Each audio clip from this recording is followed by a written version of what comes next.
let us over trap beats. The Fixx is saying, ooh. DJ Focus, tell him turn you up. Ooh. DJ Focus, tell him turn you up. Ooh.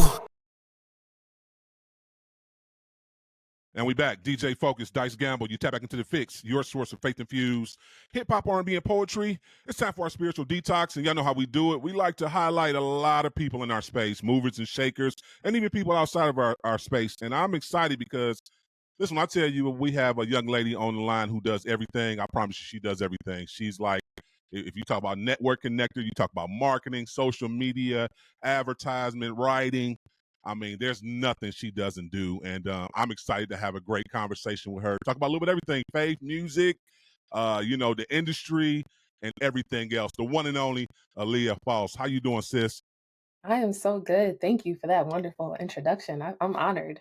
Oh, come on now. Listen, you are listen. I know you still kind of dibble and dabble, but you do radio, so we know we try to make sure everybody's comfortable and get excited for our interview. But definitely thank you for taking time out to talk with me today. So first, let's start here. First, share a little bit of your faith journey with the people before we talk about everything dope you do. Just kind of how you like develop your personal relationship with Christ and how you see faith and spirituality and what that looks like. Oh, that's good. That's strong right out the gate. So I guess I'll first say that I actually, I know a lot of people in this space. Most people usually grow up in church. I knew God as at a young age, but I didn't grow up in church. I really didn't find God for myself until college. I was just going through a little something, and a friend who we were in the same dorm room, and she shared the scripture with me. It was 2 Corinthians 12:9. But he said unto me, my grace is sufficient for I gotta remember it now. For my strength is made perfect in weakness, therefore rather I live in my infirmities, knowing that the power of God rests upon me. And that was something that just always stuck with me. And just something I just had sought since then. And God's been my refuge and everything ever since. So it kind of started there. In college, I also was in gospel choir. So just being around that all the time, then the relationship started to grow that way. And then as you just grow older in your adulthood, you go through life, like life be life, and sometimes, and the only thing you can lean on is God. But I'm happy now, like all these years later, I know God to be more than just a healer, but also like a friend, and just like all the great things that He is. So it's evolved, but that's really how it came into my faith. But grandmoms and mama's prayers. Again, not growing up in the church, but still knowing of God because of that. So, No, that's cool. Thanks for sharing that. And don't let me find some little clips of you doing some solo or something. I'm gonna have to dig. Look, I'm gonna have to dig now. No, I'm background with it. Your background with it. No, that's amazing. So, the show is called The Fixx for a reason. So, as you started to develop your relationship with God, were there ever any issues within understanding your faith or just understanding how to submit and struggles that you can kind of share with the audience if you choose to share something, just so people can know that there wasn't something like kind of hard, especially you found God kind of like later on in life, maybe early 20s. And I know a lot of people, including myself, struggle with a lot of different things, just kind of really trying to understand how to stay within God's parameters and understanding the commandments and understanding the things you're supposed to do when you talk about submission and lifestyle change. Were there any things that you kind of struggled with during your transition? Not so much lifestyle. I feel like I grew up in a pretty well, so I'm from West Philadelphia by way of Camden, New Jersey. And if you know, it is not the greatest area. And I feel like I did know that. That's why I asked. I'm like, I know what's going on. I feel like it's a blessing, right? I feel like growing up in that environment, I personally was never affected by it. But I think the people around me were, and that was enough example for me. So me not even like God was definitely in it, but and I think that's just God's hand on our lives. Where I never had to like experience certain things. So I feel like I kind of grew up like I grew up okay, and I grew up making okay decisions. I saw decisions other people made where I was just like, for some reason, grandmama's prayers. I just didn't want to go in certain routes. So I've always kind of like made sound decisions and like lived a modest life and stuff like that. But I will say I have questioned when I was younger. I used to question some of the Bible because I'm a journalist. And one time I got challenged to read the Bible in a year by my mom's pastor. She started going to this church when I was I started going to church with her um, when I stayed with her for a little bit in my 20s. And um, we got challenged to read the Bible in a year. And that was really interesting to me because it was just a lot in there that was a little questionable. And luckily, I thank God for I had a deacon who would just be here for all my questions. He would answer everything. He would say, like, no question is a dumb question, and it's okay to question it.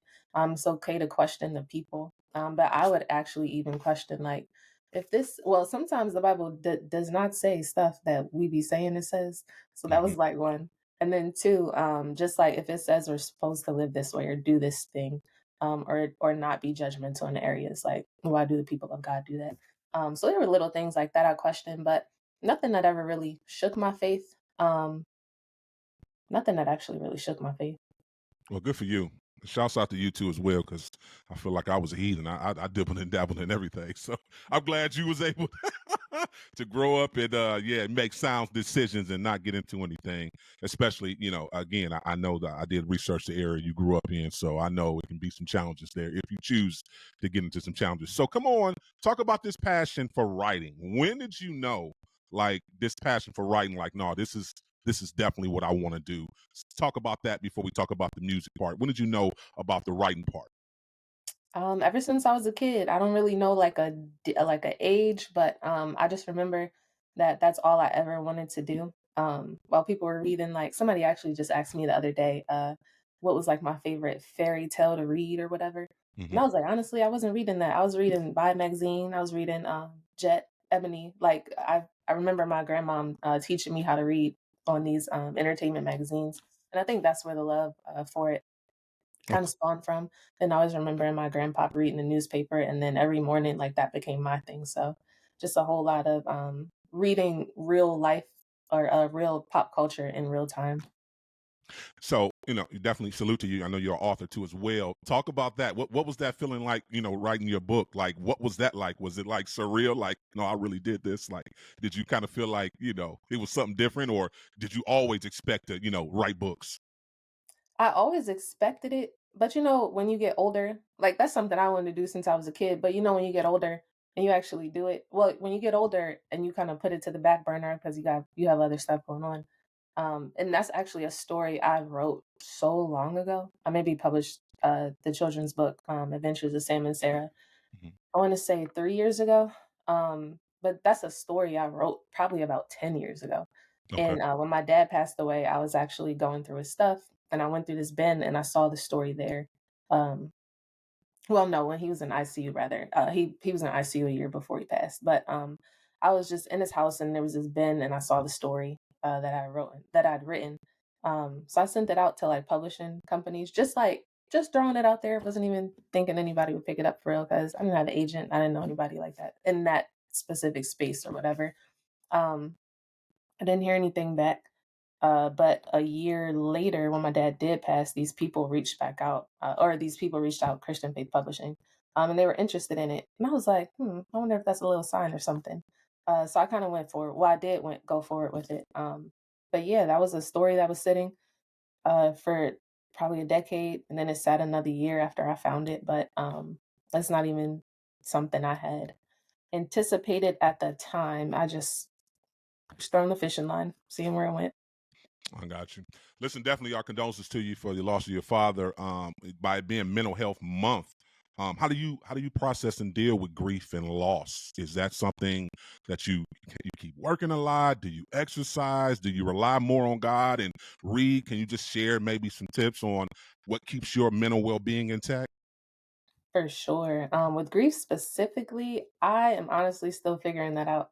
'Cause sometimes, like, I can just like cry at an instant. I can just laugh at an instant. Sometimes I'll like be like, I don't even want to talk about my dad right now because I know I'm gonna like just bawl. But then other times, like I can. I think grief is like a really it's a roller coaster of emotions.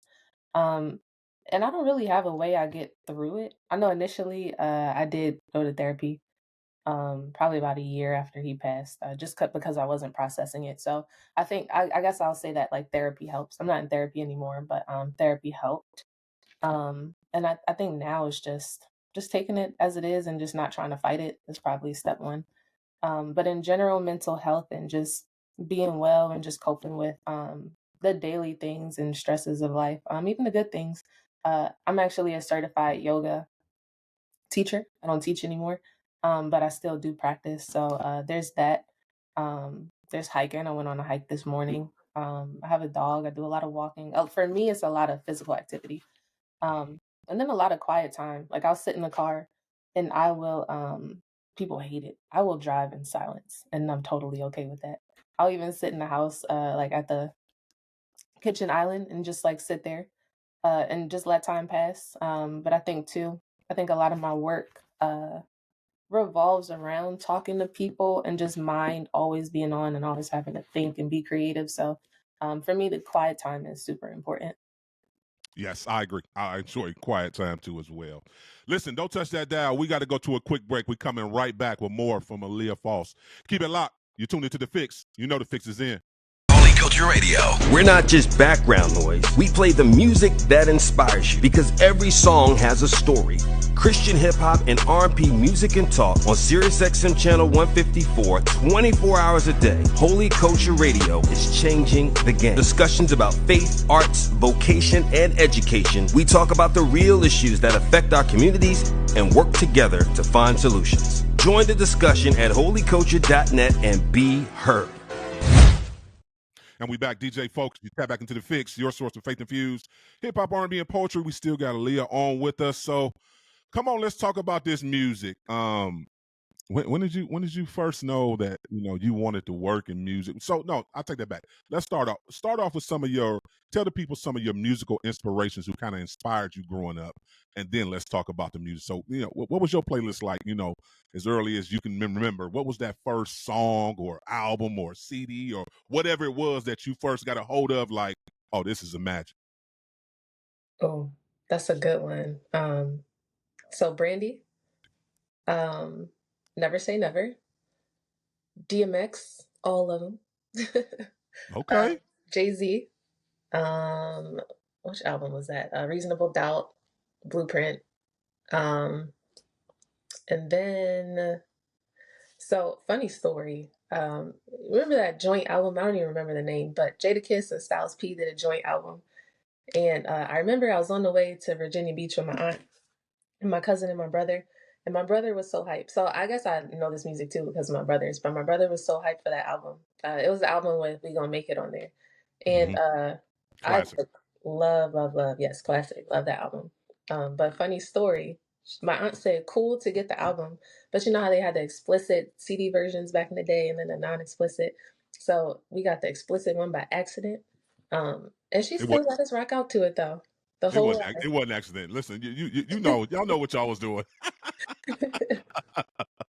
That's cool. So as you started to like fall in love with hip hop and R&B, how did you get introduced to working in music? Like walk us through that, Vibe magazine and everything else and Sony RCA. Walk us through how you got involved with both of them. Yep. So as a writer, I knew like I said, I was just reading all the entertainment magazines. So I knew well, when I first started my career, like getting into news writing was like easier just because of local news. And I started out at a station or a TV station in DC, and then I was doing some local news writing in Maryland. I forget the city name. It was by College Park though, but it was another city. But then I got an internship at Vibe magazine, and I feel like that really opened up all the doors for music. But that was always the goal, like get into entertainment journalism. But after my internship, I started writing for them. I started freelance writing for them. Then I started freelancing for other magazines. Um, and if y'all know anything about a journalism career, it does not pay that much. So post college and all that stuff, I was just like working so many jobs. actually stepped away from it all because I was like, maybe I need to go back to school and do something else and just do this on the side. Um, but when I decided, I was sitting in a biology class, re-enrolled in school after I graduated, and I was like, nah, this is not for me. I'm gonna just figure it out. um, Hmm. so I was just like looking at other avenues I could take, and there was an opening up at Radio One in Philly. Hmm. So I got in there as a promotions assistant, but this was around the time too when just digital media was just popping off. Like Instagram had just came out, Twitter was popping, like things like that. Um, all the old folks, they didn't really know how to work it and how to merge like the two things. So I really got in at a sweet spot, and a spot at a time where I was actually really needed. So pair that with the journalism experience that I already had, and then just with the digital media experience that I had naturally, but also was taught that in school. I studied multimedia journalism, so the uh, taking photos, editing it all, and then actually getting my own story as well, or getting the story, writing the story, like all those things, and then as well as the social media. So came in at a sweet spot, just like merging all that together. Uh, and my radio career kind of grew from there. Did not anticipate that. But as digital media was growing, just like so was I. So from just being a promotions assistant and like grabbing that content while we were out on the streets and stuff, I would come back and actually write stories and put it on the web and then put it on the station social media. I eventually became a digital um, assistant, and then I became like a digital content manager. And then the positions just kept growing from there. So I still got to do like my writer's thing, but it was still based in music and community. Yeah, well, listen, that's the short version. You got to do a lot of stuff in that window. So walk us through, how did you connect with RCA and Sony Inspiration? I mean, RCA Inspiration and Sony. How did you become a part of that? Yeah, so that was a God thing too, because people actually kept sending me that job, and I was like, and so I actually had a blog too, around that time where I got challenged to read the Bible in a year. Um, I I was actually kind of at this tug of war with myself. And remember, when I just said I had stepped away from it a little too. It Hmm. was not. I didn't only step away because it didn't pay, but it was also like it doesn't pay, but it also is not. It's not what it used to be. It used to be about the art, and now we're just like writing about gossip in people's lives, and that's not what Hmm. I wanted to write about. So that was another beautiful thing about radio too. Just being able to tie in the community aspect and to be able to create the story how I wanted to. Um, but I think I'm trying to remember where I was going with that.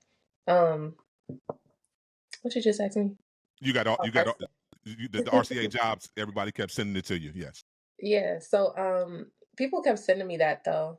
Oh, okay. So I have this blog, gospelgoodies.com. Um, and I started that because I was like, I don't really want to write about this other like hip hop and R&B or pop culture anymore. So I started writing about just edifying stuff, but I found that um there was like some cool stuff that was talking about God. So I was like, let me just give that talent to God. And I like labels and stuff started hitting me up to get the artist featured and all that. And I guess just because of my background and like SEO and stuff, the articles were getting picked up and just the social media people were finding it. But again, that's not something I had intended or anticipated. Um, so people knew me from that for Gospel Goodies. But people were sending me this job um, at RCA Inspiration. And I was like, I don't know if I should like do gospel stuff full time because I might not be the person for that. Um, but people thought it was a good fit. I think somebody sent it to me. I mean, 3 different people sent it to me. On that third time, I was like, you know what? I'm gonna just go ahead and apply because I can do it. I just don't know if I'm well versed in everything. But God said it so we did it. It was an amazing ride, and the relationships that I had prior just like grew even more. But I'm like definitely like now that position still blows my mind. Being a director of marketing over there, I'm just like honored that God trusted me and trusts me with the positions He keeps putting me in. Listen, he knew he could trust you because he was grooming you the whole time, and I love the fact that you shared in your faith journey that you knew you had a bigger calling, and you wanted to put out positive content with everything you were writing. So yeah, he knew what he was doing. He was setting you up. I'm so grateful that you submitted to him, because you have been a blessing to the community, to the faith-based community, gospel community, and everything, which leads us into what we doing outside now with this Christian R&B and everything you got going. So come on, and for those who may not know, tell them what you're doing currently now. Yes, so now I oversee a brand called Elevate, and what Elevate is a spiritual and wellness hub, a media hub for just for goodness, for wholeness, right? So we launched in April. We are we're under the umbrella of I1 Digital, which is home to like Global Grind, Gossip, News One. What else we have? Hello Beautiful, and it's like Black culture, entertainment, news, edifying content for us, people who look like us. So I was super excited to bring Elevate um, to that umbrella of just media brands, because I know there are sites and resources out there that exist for um, in spirituality and in wellness, but I have not found another place where you can get it all in one. So what we're doing as a spiritual and wellness hub is just kind of getting to the idea of, well, as I was like creating the voice for this brand, was just kind of relaying it all to the 8 dimensions of wellness. It's like spiritual, physical, emotional, social, financial, some more. But I think that all ties into who we are as a whole. I think it's one thing to be a spiritual, like when you're spiritual and you want to be a good person and you want to be a person of God. It's more than just being spiritual to be a good person. Because we can all love God the same, but we are all not nice people. And I You better think talk on it. Yeah, talk on it. Yeah. Yeah, it's funny. It's funny you bring that up, because we brought that up at how there's a lot of people who are believers, but they have bad attitudes, and they walk in boardrooms and they walk into different jobs, and it's like you're not showing the love of Christ at all, and you're not representing them at all. So I'm glad you brought that up. Sorry to cut you off. Oh no, that's good. And I mean, and it even goes back to like what I loved about radio, just community. Like I'm really big on just community and uplifting people. So that's what Elevate is like all of that is interconnected. We have 4 pillars of content. So mind, body, spirit, and culture. And it's all interconnected and it's all related to like those 8 dimensions of wellness. And at the end of the day, the goal is just to make people better. So it's like if you're like, yes, your faith can be intact, but if your finances are not intact, or the people you hang around are not intact, or you don't have stability in your mind, then the spirituality probably is not going to be tight either. So it's just making sure, like, we're just feeding content in all these different areas to make sure there's a oneness to make people whole.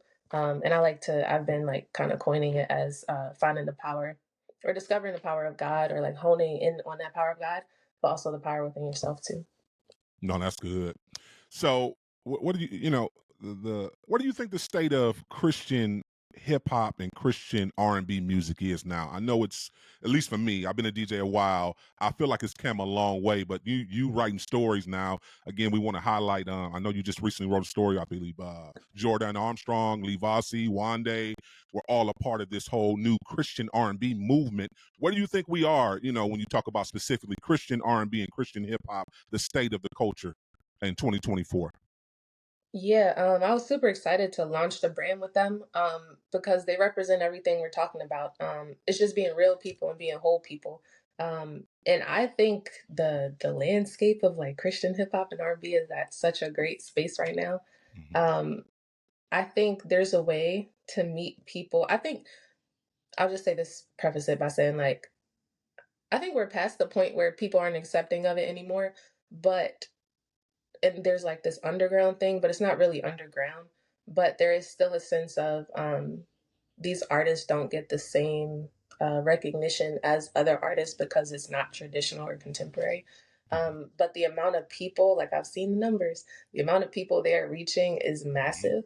And I'm just excited to like share that. And I think it's at a really great space. And I think they're doing it in a way that's not compromising. I think they're doing it in a way that's not compromising faith.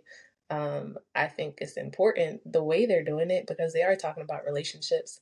They are talking about just being out with friends, or like just navigating real life, because not everything is just a testimony. Like let's talk about what that testimony was, you know. Mm-hmm. So I like that they're just talking about lifestyle stuff. I think it's No, in a great space. no, I'm grateful too as well. Thanks for sharing that. I'm grateful they're talking about lifestyle stuff too as well, because for the longest, if it wasn't heavy Jesus, Jesus, Jesus, and every single thing, it wasn't accepted. So I'm grateful that people are starting to open their eyes and say, no, you can just give maybe some life application, but just tell a story on how to overcome something or a trying time you might have went through, and it can sound amazing. So yes, we are in a good space. So what's the plans? Where do we want to go? I know you're just launching, but where do you see yourself in the next 2 years when you talk about pushing everything you're pushing? Me personally, Yes.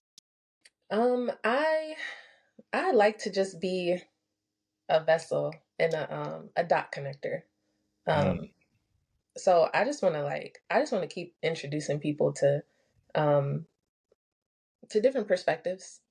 Okay. I've always been a a wild thinker, and well, not a wild thinker, an outside of the box thinker, Mm-hmm. um, a limit pusher, Mm-hmm. and a question asker.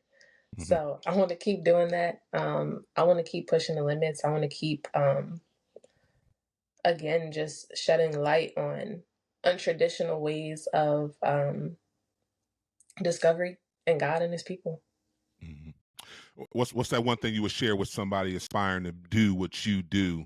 What's that one tip, or maybe share a lesson that could elevate them to the next level? What would you give them if you had to give them like a starter code on do these 2 things, or maybe this one thing, and it'll help you be successful? Starter code. I would say, I think in this industry specifically, there are a lot of opportunities to go outside of yourself to get to where you want to be. So I would say just don't compromise, and like just hold on to your values. Because in due time it'll pay off.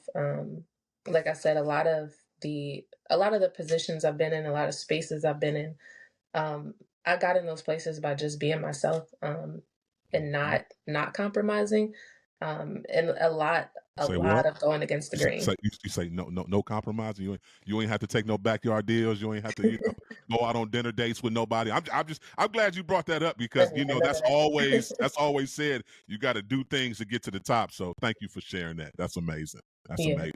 yeah, All right, you just have to. okay, last question. I'm gonna get you out here on this. You already kind of mentioned, so I'm not gonna ask the hip hop question. I'm gonna ask the business question. If you could change anything in the industry, if you had the power to change it, what's that one thing you would change? Sorry, you trying to get me in trouble on here? The show was called The Fixx. So like, yeah, I mean, I'm sorry. That's why I said. If you don't want to answer, no worries. But yeah, we want to encourage people to just be real and be authentic and say, hey, from my personal opinion, this is, maybe somebody needs to look at this. But yes, say what you feel comfortable saying, because millions will hear this. Let's be very clear. Like I said, I'm always against the grain, so I'm gonna say it. Okay. But it's not even that. I mean, I feel like it's obvious, but I truly do think, and especially as I'm on this show and what this show represents, I do think people need to make more room for Christian hip hop and R&B. Afro beats, and just the other sounds of how people are connecting to God, how God music sounds. I think they need to open up more doors to that. I think in these bigger spaces,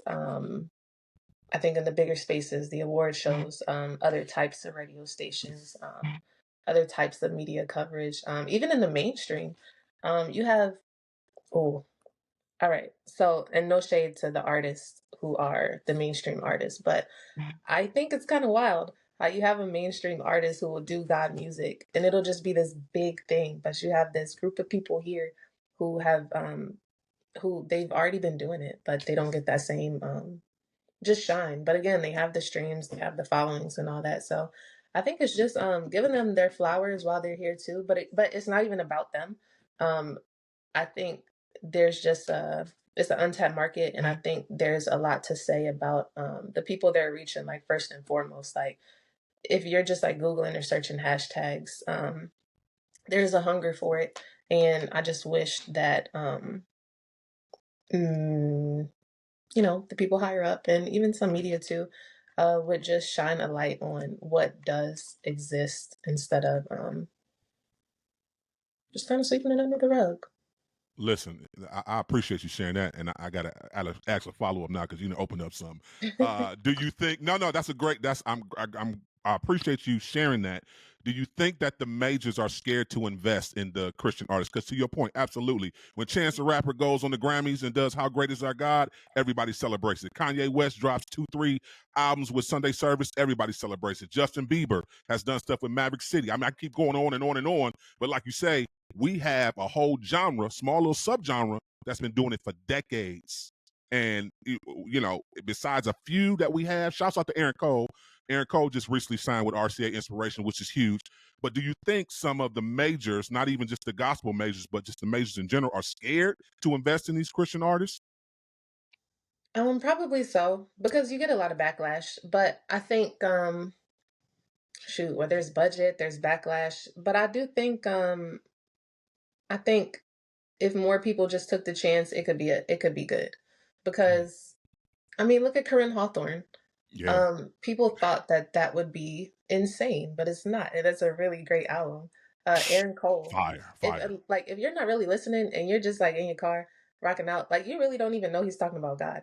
Facts. But there's God all throughout that though. But it's like the sonically is comparable to the mainstream music. So I think it's people just not knowing. And I think it's probably a fear in it. Yeah, and I think people just need to be more knowledgeable in it. But a lot of people are not. Yeah. Well, no worries, because I'm going to do my part. Listen, if this is your first time tapping into the Fixx, no worries. We coming.